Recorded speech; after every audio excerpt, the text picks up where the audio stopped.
चलो भाई, yes.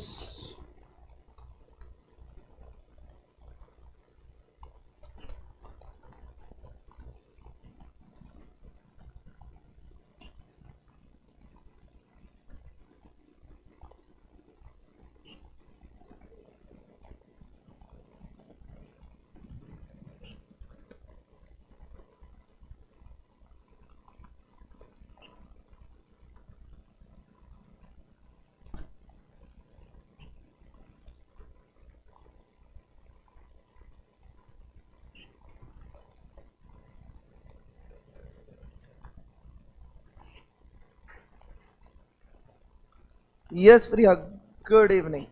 Eco का लेक्चर आप हुआ बेटा, अब दीपेश सर से बात करो। पता नहीं मुझे क्या हुआ, ऑनलाइन कुछ इशू आ रहेगा। Please talk to Deepesh sir. चलो आ जाओ, क्या आ रहा है?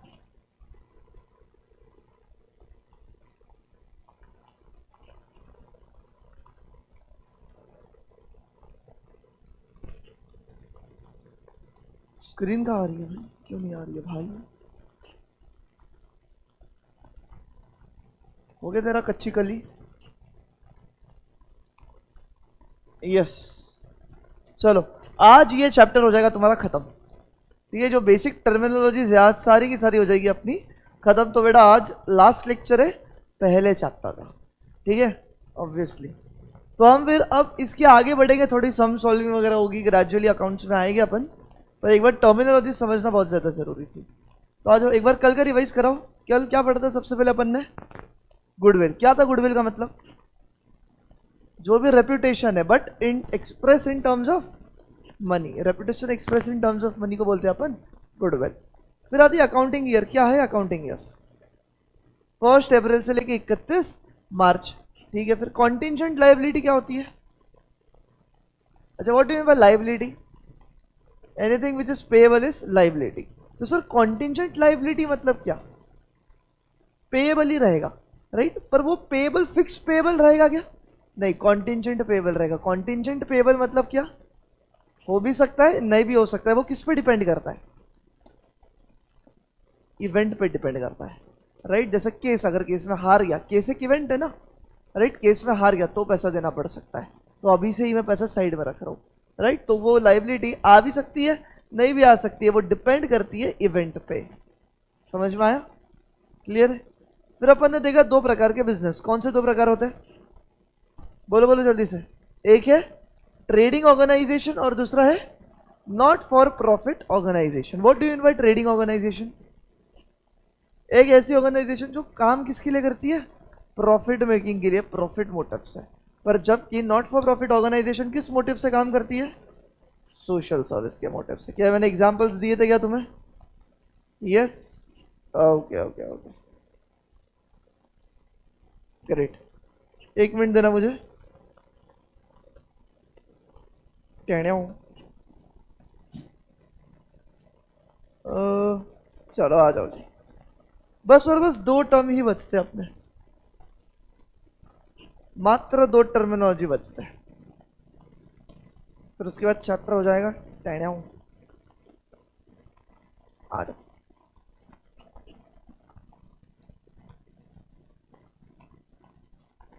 लिखो साथ साथ अगली टर्म।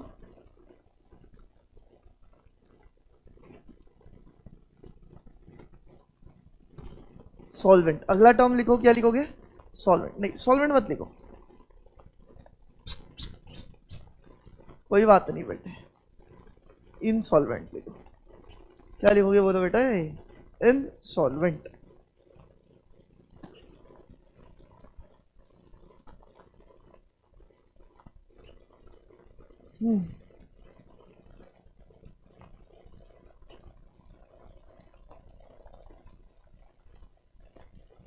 Sorry, insolvent.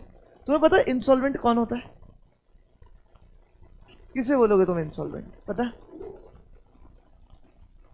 अगर इंसॉल्वेंट व्यक्ति को मुझे नॉर्मल हिंदी में बोलना होगा तो इंसॉल्वेंट कौन होता है पता है?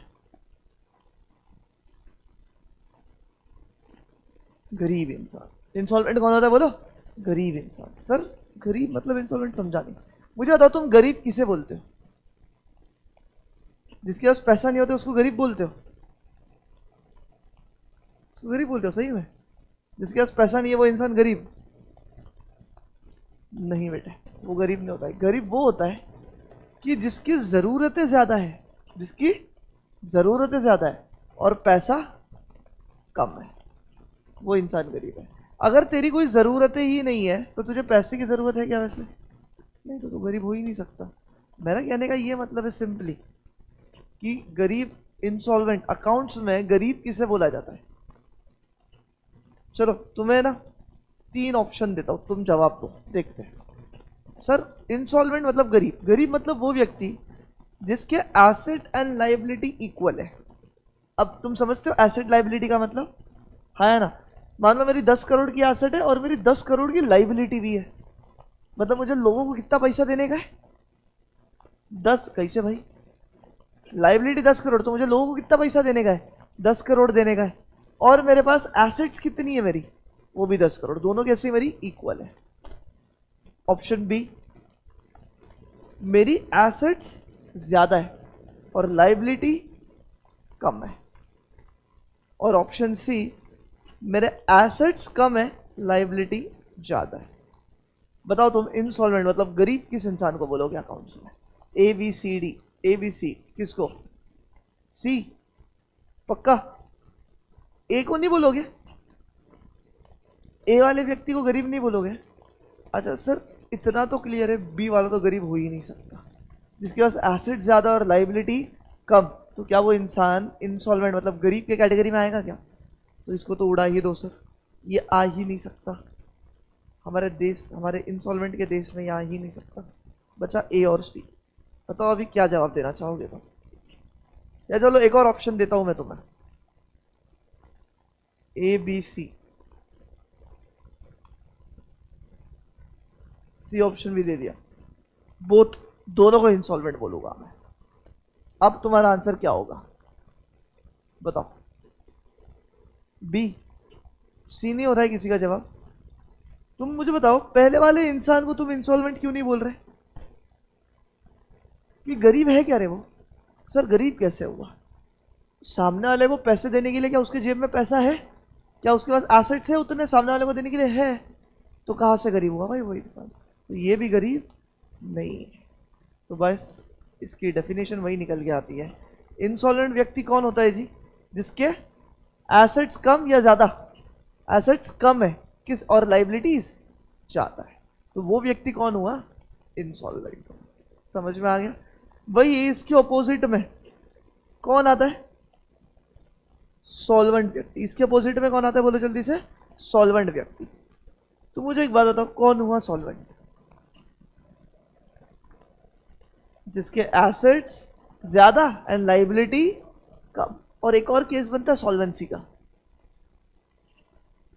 एसेट और लायबिलिटी इक्वल। अरे ये व्यक्ति भी सॉल्वेंट है ना? आया था, समझ में आया? तो अकाउंट्स में आज से कोई तुम्हें पूछा इंसॉल्वेंट व्यक्ति कौन, तो क्या जवाब दोगे? भैया कि जिसके एसेट कम है लायबिलिटी ज्यादा है, राइट। और सॉल्वेंट कौन हुआ? जिसके एसेट ज्यादा लायबिलिटी कम, या तो एसेट एंड लायबिलिटी इक्वल। समझ में आया क्या बोलो जल्दी से? पक्का?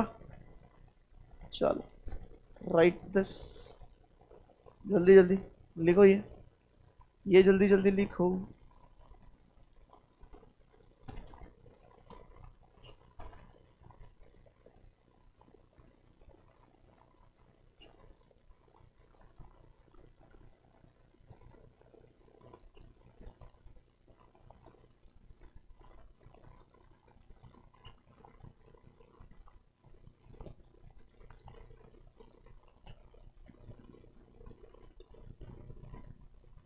लिख लिया?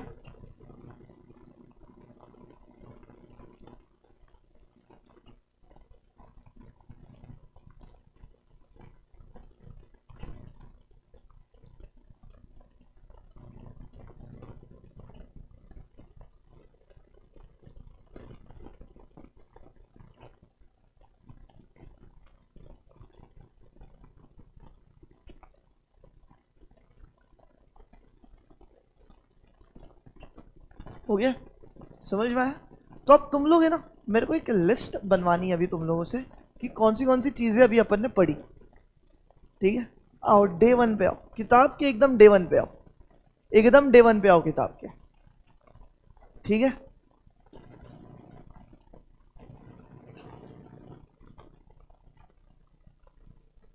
आए, बताओ सबसे पहले कंसेप्ट क्या पढ़ा तुमने? ट्रांजैक्शन पढ़ा, सबसे पहले कंसेप्ट अपन ने पढ़ी ट्रांजैक्शन की। दूसरी कौन सी पढ़ी? सेपरेट लीगल एंटिटी पढ़ा। तीसरा क्या पढ़ा? एसेट, फिर लायबिलिटी, फिर इनकम, राइट, इनकम, और फिर एक्सपेंस, राइट। फिर उसके बाद क्या पढ़ा अपन ने? कैपिटल पढ़ा। कैपिटल के बाद क्या पढ़ा? ड्राइंग्स पढ़ा। ड्राइंग्स के बाद क्या पढ़ा?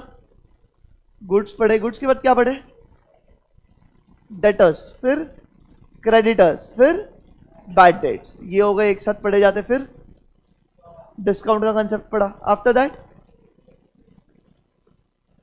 रेवेन्यू एंड कैपिटल, मतलब वो क्या, ये देखा अपन ने, revenue receipt, capital receipt, revenue expenditure, capital expenditure, ये हो गया। फिर उसके बाद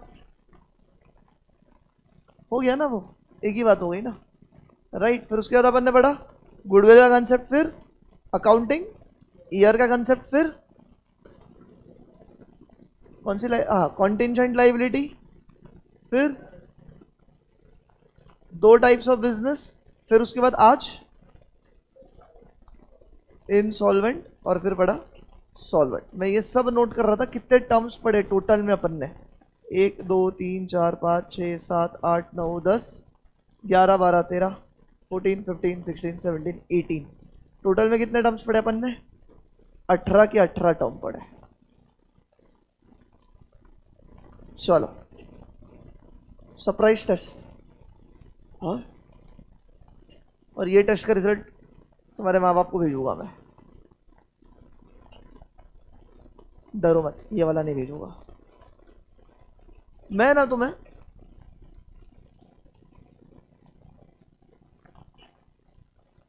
सिर्फ और सिर्फ 5 मिनट का समय दे रहा हूं। कितना बोलो? इसमें क्लॉक वॉक होता ही कि नहीं? हाँ, 5 मिनट का समय दे रहा हूं। 5 मिनट में तुम्हें ये 18-20 जो भी कंसेप्ट अपन ने पढ़े हैं वो रिवाइज करना है, ठीक है। फिर मैं तुम्हारे सामने एक क्वेश्चन बैंक खोलूंगा जहां पे यू हैव टू आइडेंटिफाई, एक स्टेटमेंट दिया रहेगा। एग्जाम्पल मतलब क्या? Reputation express in terms of money, तुम्हें वो वर्ड बताना है, वो कंसेप्ट बताना है, वो क्या है, क्या आएगा बताओ इसका कंसेप्ट? गुडविल। समझ में आया? इस प्रकार की आपकी टेस्ट होने वाली है, किसी को भी पूछूंगा मैं, क्लियर है? Your time starts now, I am giving you मात्र 5 मिनट। क्या ज्यादा टाइम चाहिए? 5 मिनट से ज्यादा और टाइम चाहिए? अच्छा, डाउट क्या? तूने रेगुलर क्लास देखी है मेरा?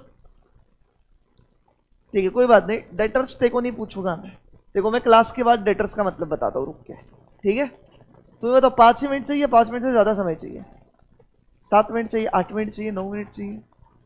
खाला थाला फॉर अ रीजन, ठीक है। चलो 7 मिनट्स, खाला फॉर अ रीजन गाइस, खाला नहीं बेटा, थाला, सॉरी। स्टार्ट। 7 मिनट्स का समय दिया है। ऑनलाइन वालों स्क्रीन बड़ी कर रहा हूं, पढ़ोगे तो सेल्फ स्टडी क्लास में ही करने दे रहा हूं।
चलो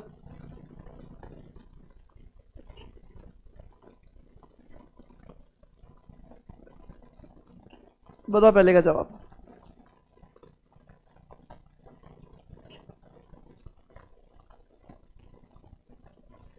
reputation of business express in terms of money. कैसे हुआ कैपिटल? क्या है ये? आर यू सुअर? सुअर हो तुम लोग? गुड भाई, ठीक है। दूसरा तू बता। Amount invested by the proprietor. Proprietor का मतलब क्या होता है पता है? Owner in the business. शाबाश, क्या बेटा, बहुत बढ़िया, सब जवाब दोगे इसका। Person who owe money to the business for goods sold them on credit. देखो, मैंने माल क्रेडिट पे लिया है या बेचा है? बेचा है, मतलब मुझे पैसा रिसीवेबल है या पेएबल है? रिसीवेबल है। और जिस भी व्यक्ति से पैसा रिसीवेबल होता है वो कौन होता है? डेटर। कौन होता है बोलो? ये डेटर। सही बात है या नहीं? यस। डेबिटर नहीं, डेटर। हाँ। एन आइटम विच मे और may not become liability depending upon future event. क्या कॉन्टेंजेंट लाइबिलिटी है? एक आइटम जो लाइबिलिटी बन भी सकती है, नहीं भी बन सकती है, फ्यूचर इवेंट पे डिपेंड करता है, दैट इज अ लाइबिलिटी। शाबाश। ठीक है, एक सेकेंड, स्क्रीन थोड़ी बड़ी कर लेना ऑनलाइन वालों के लिए, मुझे बौखला जाएगा वरना वो। हाँ जी, बस बड़बड़ नहीं। बालिश बालिश ऐसा क्वेश्चन। क्या जवाब है इसका? D rhymes. Very good. Amount owed by the business to outsider. English समझो। Amount owed by the business to outsider मतलब मैं ओ करता हूं आउटसाइडर को, मुझे मतलब पैसा देना है आउटसाइडर को। जिस भी व्यक्ति को मुझे पैसा देना है वो व्यक्ति कौन है? क्रेडिटर। समझ में आ रहा है कि नहीं? जिससे पैसा लेना है वो डेटर, जिसको पैसा देना है वो क्रेडिटर। हो गया था। 7, the period of 12 months from which the books of accounts are maintain. ये 12 साल के पीरियड को क्या बोलते हैं जब पे बुक्स मेंटेन होता है? क्या अकाउंटिंग ईयर बोलते हैं क्या? हाँ है ना, very good. A person whose assets are more than his liability and who is payable to pay all his debts. क्या सॉल्वेंट व्यक्ति हुआ ये? अभी बड़ा। Cost incurred by the business in order to earn revenue. Question ध्यान से पढ़ो, आराम से पढ़ो और जवाब दो।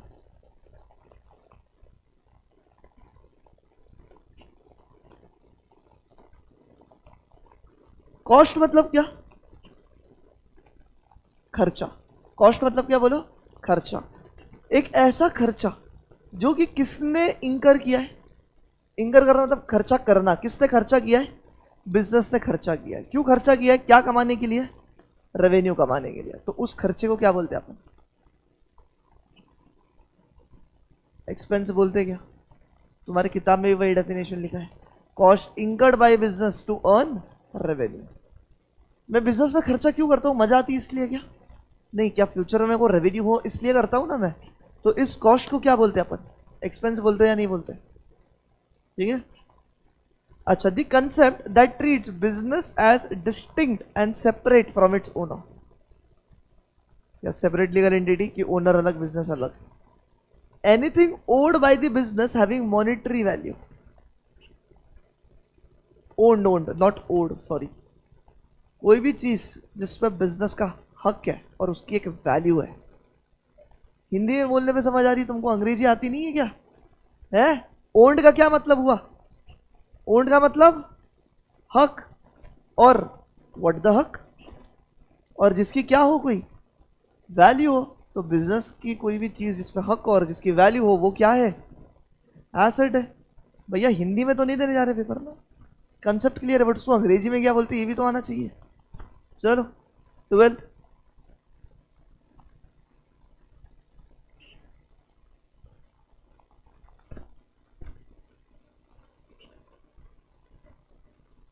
Person to whom the business owes money, क्योंकि बिजनेस ने गुड्स क्या किया है, परचेज ऑन क्रेडिट किया है। तो बताओ बिजनेस ने माल खरीदा या बेचा है, माल खरीदा है, तो पैसा देना पड़ेगा या आएगा, देना पड़ेगा, मतलब पेएबल है।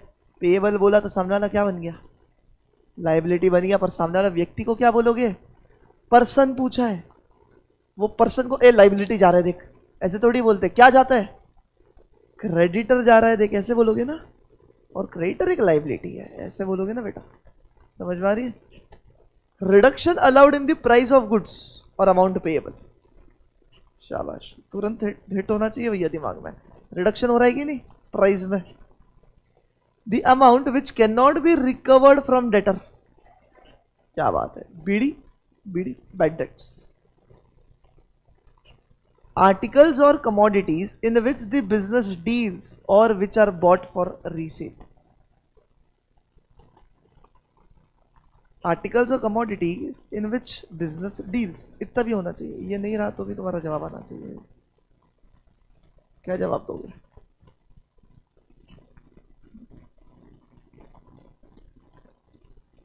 ऐसा article in which the trader trades, क्या था,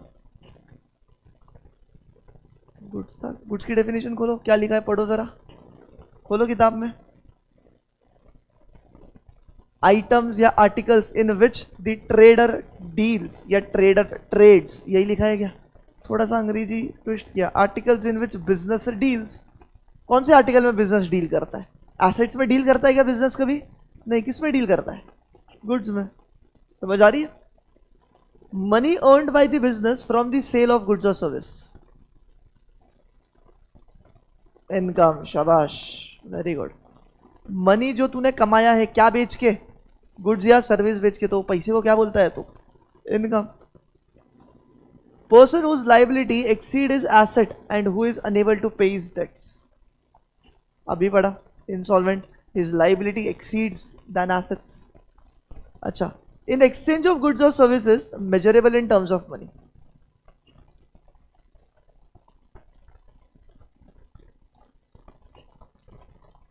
गुड्स और सर्विसेज के एक्सचेंज में पैसा देना, इसको क्या बोलते हैं, क्या ट्रांजैक्शन बोलते हैं, नहीं बोलते हैं, हाँ या ना, ट्रांजैक्शन। ट्रांजैक्शन दो प्रकार के, मॉनेटरी या नॉन मॉनेटरी, तो मेन तो ट्रांजैक्शन जवाब हुआ। A financial obligation which the business has to pay in future. अच्छा, फाइनेंशियल ऑब्लिगेशन का क्या मतलब हुआ, कि पैसा आएगा या देना पड़ेगा, ऑब्लिगेशन मतलब देना पड़ेगा, एक ऐसा पैसा जो तुझे देना पड़ेगा आज या फ्यूचर में, फ्यूचर में, तो क्या ही है, लाइबिलिटी। अंग्रेजी क्लास पढ़ाने लगेगी लगता है, कंसेप्ट तो पता है, अंग्रेजी में सरवांदे है, ठीक है। The owners claim over the asset of the business, ये कोई बता पाए मजा आ जाएगा मेरे को।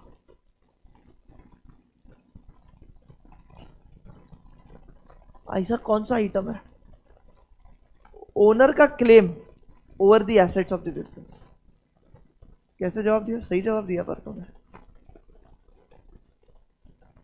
सही से पर मुझे बताओ, ओनर कैपिटल बिजनेस को दिया, ठीक है, क्या ओनर का एसेट्स के ऊपर कुछ हक रहता है क्या आज, नहीं, क्योंकि वो एसेट बिजनेस के ओनर के नहीं है, ओनर का कोई हक नहीं होता है।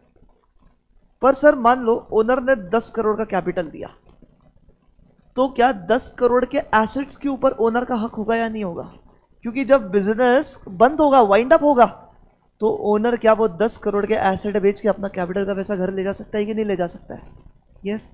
इसीलिए कैपिटल को बोला जाता है ओनर का claim over the assets of the business, समझ में आया। अगला, a debt that has become irrecoverable, BD. The value attached to the goods, अच्छा, the value attached to the good name and reputation of the firm, goods, goodwill, अरे खत्म ना, जहाँ पे तेरा ऐसी वैल्यू, तेरा नाम अच्छा इसलिए या तेरा रेपुटेशन अच्छा इसलिए, दैट इज गुडविल। अच्छा, any dealing between two parties involving money, dealing जहाँ पे पैसा इन्वॉल्व है, फिर से ट्रांजैक्शन ही है, अलग अलग मैंने 2-3 बार डाल दिया बेटा। ठीक है 24 रीड करो। An economic resource owned by a business that helps generate future benefits. क्या एसेट है, मैंने तुम्हें 3 पॉइंट लिखवाए थे, फ्यूचर इकोनॉमिक बेनिफिट्स, उसको सेंटेंस में डाल दिया इन लोगों ने, एसेट्स। 25 बहुत आसान, कंसेशन शब्द आया उधर ही आंसर आ जाना चाहिए। A concession given by the seller to buyer for prompt payment. Concession का क्या मतलब हुआ? कंसेशन, मुझे कुछ कंसेशन दो ना, इसका क्या मतलब हुआ? मुझे कुछ डिस्काउंट दो। पैसा दो नहीं होता है, वो लोन होता है बेटा। मुझे कुछ पैसा दो मतलब लोन हुआ वो। कंसेशन दो मतलब कोई खरीद रहा हूं मैं, मुझे क्या दो? डिस्काउंट दो। अच्छा, इनफ्लो ऑफ कैश और benefits received in return for goods और सर्विसेज रेंडर्ड। थोड़ी अच्छी इंग्लिश लिखी है, जवाब दो। इनफ्लो आया है तेरे को कैश का, क्यों? क्योंकि तूने गुड्स और सर्विसेज दी है। अरे सिंपल इनकम है ना लाला, हाँ या ना? Getting it? अच्छा, a person to whom the business has to pay money. A person to whom the business has to pay money. देख, लाइबिलिटी पर्सन बोला है, कोई पर्सन को ये लाइबिलिटी है ऐसे नहीं बोलते। जिसको तुझे पैसा देना है वो कौन है तेरा? क्रेडिटर है ना बेटे, है ना? ये देख मेरा क्रेडिटर जा रहा है, ऐसे बोल सकते हो तुम। ये देख मेरी लाइबिलिटी जा रही है, ऐसे थोड़ी बोलते हो। लाइबिलिटी एक बहुत बड़ा अम्ब्रेला है, उसके अंदर आता है क्रेडिटर, इंसान। The person from whom the business has to receive money. क्या डेटर्स हुआ? हाँ जी। Items purchase by the trader specifically for the purpose of resale. Expense, तूने कुछ आइटम खरीदे उसको बेचने के लिए, तो वो क्या है तेरे? गुड्स है ना। क्या नशे करके बैठे हो? तूने यहां से गुड्स खरीद, यहां से कुछ आइटम खरीदा और यहां पे प्रॉफिट जोड़ के बेच दिया। क्या बेचा तूने? गुड्स बेचा ना, goods. 30 amount spend for the day to day running of business. खर्चा किया है डे टू डे बिजनेस चलने के लिए, क्या एक्सपेंस हुआ? थोड़ा और पूछूं, बताओ ये कौन सा एक्सपेंस है? रेवेन्यू एक्सपेंस है, कैपिटल एक्सपेंस? Revenue expense. बहुत होशियार बेटा। One who is able to pay all his debts in full. Debt मतलब क्या? डेट का क्या मतलब हुआ? उधारी। डेट्स का क्या मतलब है बोलो? उधारी। एक ऐसा व्यक्ति who is able to pay his dates, वो कौन हुआ? क्या सॉल्वेंट व्यक्ति हुआ, है ना? अगला जवाब तो enable to pay his dates, insolvent. समझ में आ रही है? चलो बस 36 ही है, 33 का जवाब देना।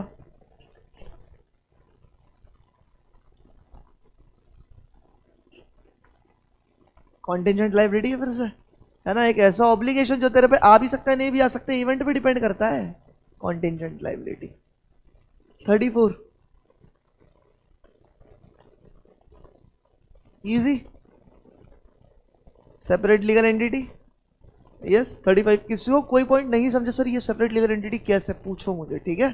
मुझे सपना नहीं आएगा कि तुझे नहीं समझा है बेटा, मैंने पढ़ा दिया है। क्योंकि प्राइवेट यूज बोल दिया, डिराइंग्स आ गया क्या? हाँ जी सर।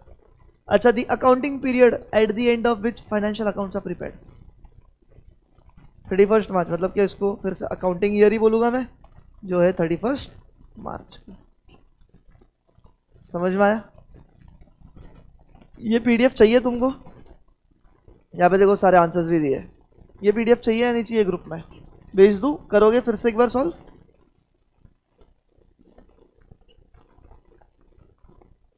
चलो, तो ये चैप्टर की ओटी है बेटा, यहाँ पे समाप्ति, श्रद्धांजलि, जो बोलना है बोलो।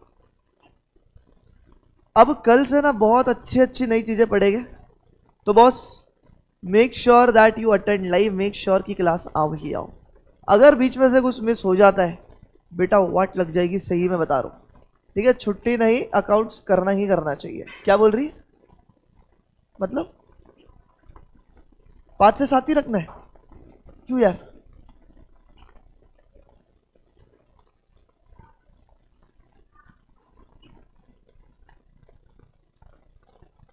नहीं ना यार, 5 to 6 नहीं जमता है ना दीपेश सर को।